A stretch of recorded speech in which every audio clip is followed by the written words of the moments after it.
దిగుతావా? నువ్వు దిగుతావా? అద్దా ఫోటో పడుతుంది.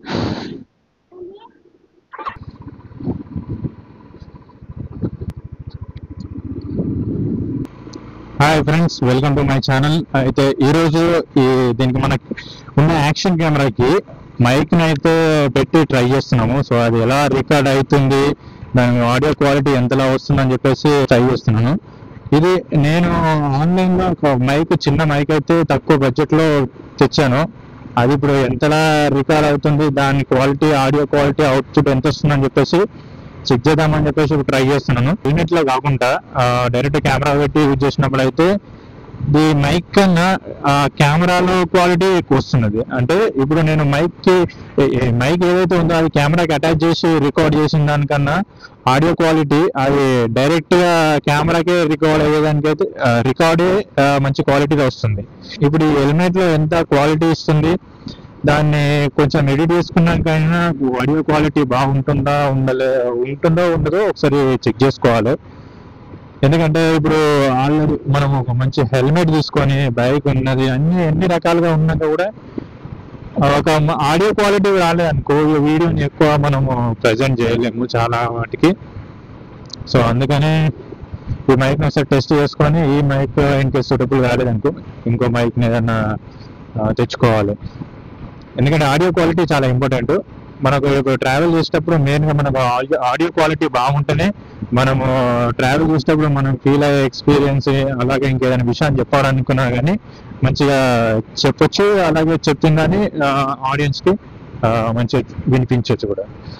నేను ఇప్పుడు నా ఛానల్లో మోస్ట్ ఆఫ్ ది వీడియోస్ అన్ని ఇప్పుడు ఇన్సూరెన్స్ గురించి చేద్దామని. ఈ రోజుల్లో ఒక కామన్ మ్యాన్ కి ఉండాల్సింది మెయిన్ ఒక లైఫ్ ఇన్సూరెన్స్, అలాగే హెల్త్ ఇన్సూరెన్స్. ఈ రెండు ఉంటే లైఫ్ ని చాలా ధైర్యంగా లీడ్ చేయొచ్చు.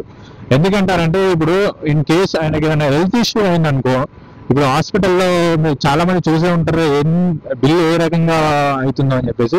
మీరు ఒక హెల్త్ ఇన్సూరెన్స్ తీసుకున్నారనుకోండి, ఎలా భయపడి కూడా ఉండొచ్చు. మీరు ఇన్ కేసు ఒక 1 year నేను కట్టాను, ఆ ఇయర్ లో నాకు ఎలాంటి మెడికల్ ఎమర్జెన్సీ నాకు అవసరం పడలేదు, ఇది వేస్ట్ అని చెప్పేసి మీరు కట్టకుండా ఉండద్దు. మీరు కంటిన్యూగా కట్టుకుంటూ పోతుంటేనే మీకు అది పెరిగి ఒకనొక టైంలో మీకు ఏదైనా మెడికల్ ఎమర్జెన్సీ అయినప్పుడు అప్పుడు లక్షల్లో అయ్యే బిల్లు కాస్త మీకు జీరోలో అయిపోతుంది. అందుకనే మీరు హెల్త్ ఇన్సూరెన్స్ అనేది కంటిన్యూగా కట్టుకుంటూనే ఉండాలి.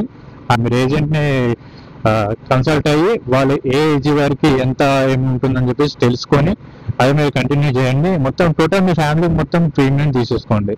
లైఫ్ ఇన్సూరెన్స్ కూడా మీరు లైఫ్ ఇన్సూరెన్స్ తీసుకున్నారనుకోండి, అంటే మీ ఇన్కమ్ సోర్స్ ఎంత ఉందో చూసుకొని మీ లైఫ్ ఇన్సూరెన్స్ చూస్ చేసుకొని పర్ ఇయర్, లేకపోతే 6 months ఒకసారన్నా, 3 months ఒకసారన్నా, లేదా 1 month ఒకసారన్నా మీరు ఒక ప్రీమియంని చూస్ చేసుకొని దాన్ని కంటిన్యూగా కట్టుకుంటున్నారనుకోండి. సపోజ్ నేను ఇప్పుడు శ్రీరామ్ లైఫ్ ఇన్సూరెన్స్ లో చేస్తున్నాను. శ్రీరామ్ లైఫ్ ఇన్సూరెన్స్ లో ఒక 10 years టెన్యూర్ ఉంటుంది, అలాగే 15 years కూడా ఉంటుంది. అయితే అందులో ఒక మంచి పాలసీ అంటే సుంచిత్ ల్యాబ్ అని ఉంటుంది. అందులో మనకు 36,000, అలాగే 60,000, అలాగే 1 lakh దాకా కూడా ఉంటుంది. ఇందులో ఏంటంటే మీరు ఒక 15 years అనేది పేమెంట్ అనేది చేస్తారు. ఆ 15 years చేసిన తర్వాత, అంటే మీరు చూస్ చేసుకున్న ప్రీమియం బట్టి మీరు ఏ ప్రీమియం అనేది తీసుకోండి, దాన్ని ఒక 15 years మీరు ఎవ్రీ ఇయర్ అన్నా, లేదన్నా 6 months ఒకసారన్నా, లేదంటే మీరు వీలైతే 3 months, అలాగే మీరు ఎవ్రీ మంత్ ఈఎంఐలకు కూడా పెట్టుకోవచ్చు. అలా మీరు ప్రీమియంని కట్టుతూ ఉన్నారనుకోండి, మీరు ఆ ప్రీమియం 15 years తర్వాత మీకు కంపెనీ మిమ్మల్ని అడుగుతుంది, మీరు ఇప్పటి నుంచి మీరు వచ్చే రిటర్న్స్ మీకు ఇయర్లీ ఇవ్వమంటారా లేదా మంత్లీ ఇవ్వమంటారా అని అడుగుతుంది. అలాగే మీరు 15 years కట్టడం అయిపోయిన తర్వాత మీకు 40 years దాకా తీసుకునే ఆప్షన్ ఉంటుంది. లైక్ మీరు 15 years అన్న తీసుకోవచ్చు, 20 years అన్న తీసుకోవచ్చు. అట్లా మీరు 40 years అంటే 40 years కూడా తీసుకోవచ్చు. అలా మీకు ఎన్ని ఇయర్స్ కావాలంటారో అన్ని ఇయర్స్ మీరు 15 years అబోవ్ తీసుకున్నారనుకోండి, అప్పుడు దానికి తగ్గట్టు రిటర్న్స్ అనేది డివైడ్ చేసి మనకైతే ఇస్తారు. అలాగే మనకి మనం కట్టిన ప్రీమియం తగ్గట్టు మన రిటర్న్స్ ఇవ్వడం జరుగుతుంది. మళ్ళీ ఎండ్ ఆఫ్ ది ఇయర్ మీరు ఎన్ని ఇయర్స్ చూస్ చేసుకుంటారో అన్ని ఇయర్స్ లాస్ట్ ఇయర్ ఉంటుంది కదా, ఆ లాస్ట్ ఇయర్ లో మనకు మొత్తం బల్క్ అమౌంట్ అనేది ఒకటి వస్తుంది. మనం ఏ ప్రీమియం కడతామో ఆ ప్రీమియం తగ్గట్టు ఒక బల్క్ అమౌంట్ అనేది ఉంటుంది. ఆ బల్క్ అమౌంట్ అనేది మనకైతే 1 time సెటిల్మెంట్ లో ఇచ్చేస్తారు అనమాట.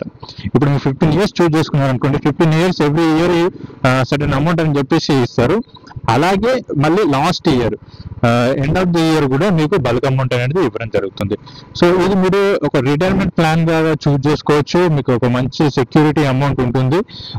లైక్ ఇప్పుడు మీరు స్టార్ట్ చేశారనుకోండి, మీరు మీ పిల్లలు ఇన్ కేస్ మ్యారీడ్ ఉన్నారనుకోండి, మీ పిల్లలు పెద్దగా వరకు కూడా మీకు అమౌంట్ అనేది స్టార్ట్ అవుతుంది. అలాగే వాళ్ళ యొక్క ఎడ్యుకేషన్ పర్పస్ కూడా ఆ అమౌంట్ మీరు యూజ్ చేసుకోవచ్చు. ఒక సర్టెన్ అమౌంట్ వస్తుంది కదా, సో అమ్మాయి పాప ఉంది అనుకోండి, ఆ పాప పెరిగి పెద్ద అయినాక వాళ్ళ మ్యారేజ్ కూడా యూజ్ చేసుకోవచ్చు. అంటే ఈ అమౌంట్ లోనే మొత్తం మ్యారేజ్ అయిపోతున్నాను కాదు, కొద్దిగా మీకు చేదోడుగా ఉంటుంది ఆ అమౌంట్. లైఫ్ ఇన్సూరెన్స్ తీసుకున్నారనుకోండి, మీ ఫ్యామిలీకి అంత భరోసా ఉంటుంది అనమాట. ఇప్పుడు మీరు హెల్త్ ఇన్సూరెన్స్ తీసుకున్నారనుకో, అలా మీకు ఒక సెక్యూరిటీ, హెల్త్ ఒక సెక్యూరిటీ ఉంటుంది. ఎంత మెడికల్ ఎక్స్పెన్సివ్ అయినా కానీ మీరు మెడికల్ ఖర్చులు ఎంత అయినా కానీ మీరు భరించుకునే ఒక ధైర్యం ఉంటుంది. అలాగే లైఫ్ ఇన్సూరెన్స్ తీసుకుంటే ఇన్ కేస్ అనుకోని సంఘటనలు అయినా కానీ మన ఫ్యామిలీకి ఒక సర్టెన్ బల్క్ అమౌంట్ అని వస్తుంది. వాళ్ళు రోడ్డున పడకుండా ఉంటుంది. ఇంకోళ్ళకి చేయి చాపి ప్రతిరోజు ఒక ఫైనాన్షియల్ గా ఇబ్బంది పడుకుంటా అలాంటివి అని మనం చూడకుండా కానీ ఇన్ కేస్ ఊహించుకోండి, మనం ఉన్నప్పుడు ఎలా ఉంది, మనం లేనప్పుడు ఎలా ఉంటుంది అని చెప్పేసి.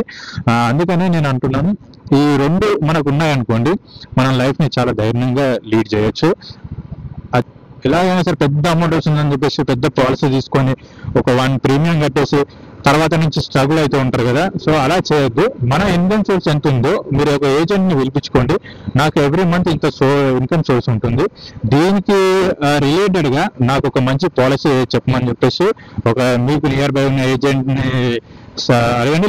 లేకపోతే నాకు పర్సనల్ గా మీరు ఇందులో మెసేజ్ చేసినా సరే నేను మీ ఇన్కమ్ సోర్స్ తగ్గట్టు ఒక మంచి పాలసీని అయితే మీకు ఎక్స్ప్లెయిన్ చేస్తాను. మీకు నియర్ బై ఉన్న ఎక్కడ శ్రీరామ్ లైఫ్ ఇన్సూరెన్స్ అయినా సరే మీరు అక్కడికి వెళ్ళండి. లేకపోతే నేను ఇక్కడ తూప్రాన్, రామంపేట్, నర్సాపూర్, చేగుంట, అలాగే ఇక్కడ గజ్వేల్ ఈ ఏరియాలో అయితే నేను అవైలబుల్ ఉంటా. మీకు పర్సనల్ గా మీరు నన్ను కలవాలనుకున్నా సరే నాకు మెసేజ్ చేయండి, నేనే వస్తాను. నేను వచ్చి మీకు ఒక మంచి పాలసీ అయితే ఎక్స్ప్లెయిన్ చేసి పాలసీ అయితే చెప్తాను.